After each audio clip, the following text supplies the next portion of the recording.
Hello everyone, welcome to the shop, and today we are going to be taking on a new project. This is a console table right here. I designed it on SketchUp to kind of fit my living room, my couch. I've adjusted it to the height and the depth that I want, and this is basically just going to be a follow along with me as I make this. Most of it probably will be a time lapse. If there's anything important I want to bring up, I'll probably cut down to a regular speed and talk to you for a minute, and then we'll get back to work. The first thing I do want to mention is I got all this lumber at Home Depot.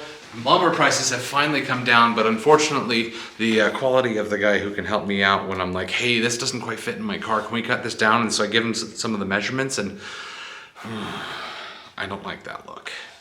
But we'll do what we can to clean that up, make things look better, and then we'll take you through the whole process here today. This is going to be part of a two-part video. I am going to be reviewing a DeWalt oscillating tool as well as an inset outlet, so we can put an outlet in this guy when we're done. But in today's video, we're just covering the build process. So let's go ahead and get started.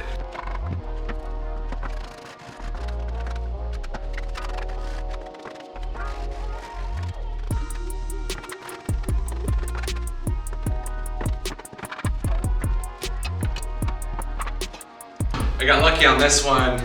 He took his time cutting this one so he didn't ruin the edges of these too bad. So we're doing okay there. This is our biggest board. This is gonna be the top of our console table. A little better than Home Depot.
somebody left us some dark walnut stain.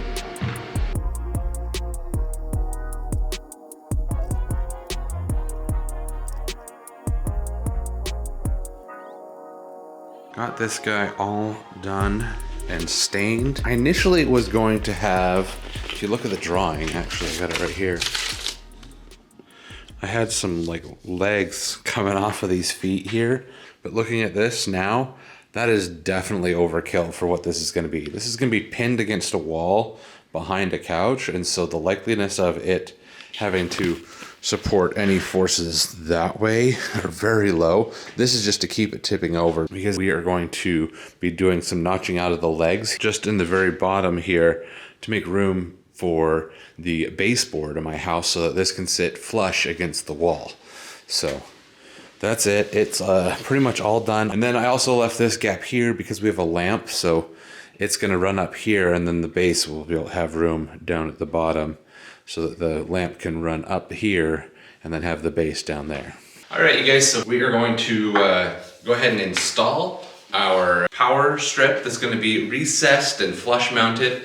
This is meant to be mounted on a desk, so it's meant to stick up just a little bit, but I'm actually gonna take a little bit out. It's gonna be basically the whole shape of this thing to set so that this is completely flush. And then I'm actually gonna center it. I have a 3-section couch. It's a sectional, and there's 3 sections. It's gonna be centered in the middle one, so that you can basically get power from wherever, any of the positions, rather than it being more to one side or the other. It's gonna be centered in the middle one, which leaves it at about 1'5" to the center of this. So we'll have to measure that all out, and then we'll cut this guy in.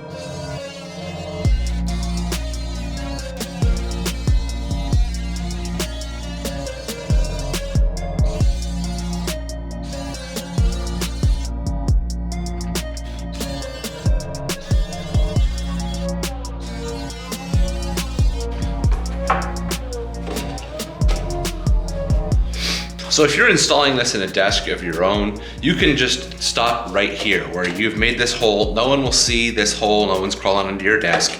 So it doesn't need to be super perfect or pretty. You can just throw that in there, put 2 screws in. But I want this to be completely flush.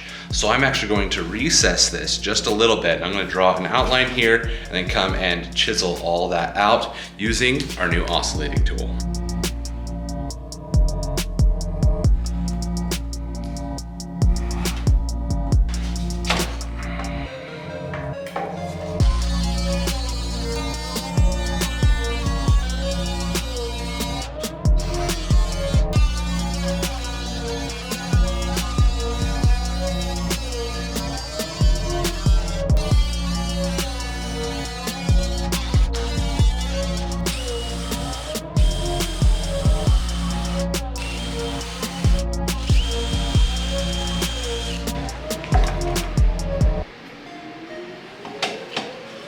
All right, so being kind of a beginning woodworker, I'm not great at things. I just kind of take on projects and do the best I can. As you can see, I kind of gouged a couple corners, things like that, but this will work. Look at that. Super smooth, super flush, everything. You can set a cup on here and it's not gonna tip over. That's kind of my biggest thing. Like granted, I don't wanna spill drinks into here. That could be problematic, but I wanted it flush. And so now we got it flush with using that chisel bit. I probably should have drilled out these corners with like the right size drill bit, but I was too lazy to go get the right size drill bit. So I overcut this corner and then I ended up kind of cleaning up these other ones and it's all a little chipped out. I'm gonna go through and restain all these little bits that I've cut out. But there's one more thing we need to do before we install this guy. Let me show you one other place where this tool is gonna be very useful.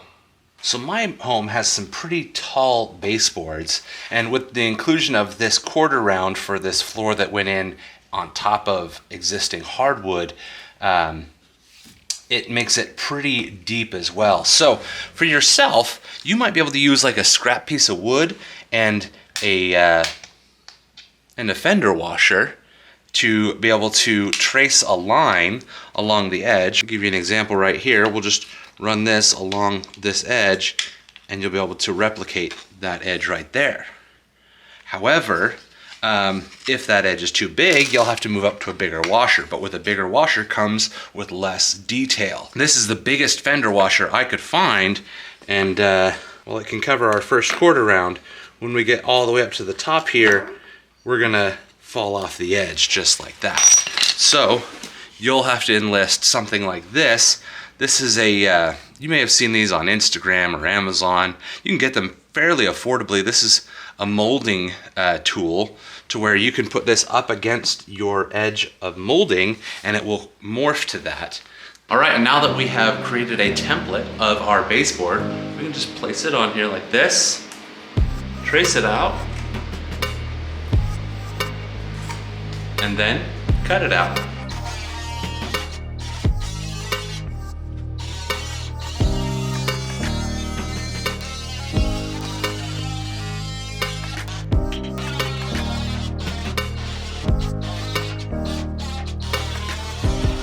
All right, you guys, so my camera battery died, but I cleaned this up with like a metal rasp here. You got a flat side on one end and a round on the other. So just kind of cleaned up these rounded sides here, knocked off any sharp burrs, edges, sliver, splinter, whatever stuff you got there. I just cleaned it all up, made it look a little bit better. Not that anyone's gonna see it, but I'm going to stain this as well, just so I know it's been stained. We'll then install the outlet and install it behind the couch. So I'll go ahead and charge up the camera so you can at least see the installation process. But I'm gonna go ahead and stain this real quick and we'll jump to the installation processes.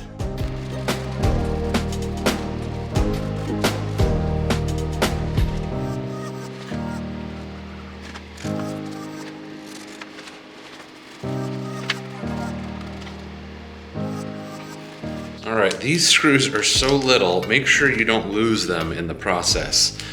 If you're going into like a thin desk or something that might be brittle or fragile, it might be worth pre-drilling for these, but where I'm going into some big old 2x6s, I think I might be okay. So we're just gonna go ahead and drop this guy in here like that. And then we take our screws, feed them into the hole and screw her down.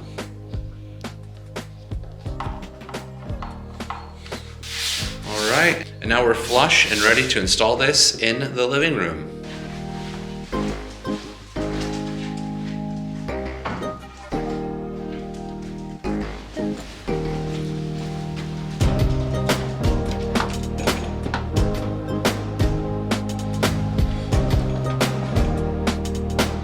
All right, there it is.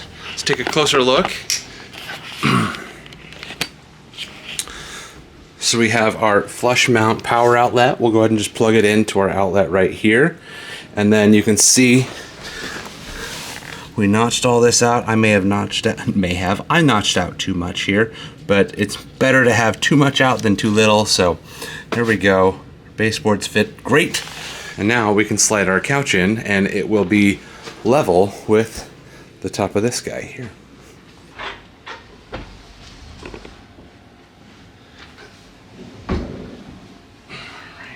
All right, and it is now installed along the wall back here. I purposely left this short because this chair reclines and it always runs into the wall over here. So now when you recline, it doesn't hit the wall and we got space and everything. We can still put a cup up there. We can charge our phones, everything we need right there. All right, and that is a pretty easy build. You probably don't need the little kickstand legs that I did. If you're not worried about things like the baseboards, having to adjust for that, I had to notch it out, so I built those legs, and that probably is overkill overall, but ended up working out pretty well. I ended up having to remove the screws that were close to that because I did cut out too much when I was notching for the baseboards, but the two screws there and the nails that I also used to pin it in place will still, I'm sure, work great. It's working great now, and it's much more useful than I thought. I initially was thinking about building it out of 2x4s, but when I was going to put that outlet in there, putting a giant hole in there was going to weaken it a lot structurally. So I decided to go with a 2x6 just because it'll be stronger, but also it'll be a little bit wider, so you can use larger cups, mugs, and you can even put a bowl up there. I didn't even take into account that it would be big enough to keep our Xbox controllers. It's kind of perfect all around. Console table, 2x6s is the way to go if you're trying to decide how deep to go with that. If you have questions about this build or anything in between, leave those in the comments below. Thank you so much for watching. If you want to see the other videos, I'll have those also linked in the description of this video. Thank you so much for watching, and I'll see you guys in the next one.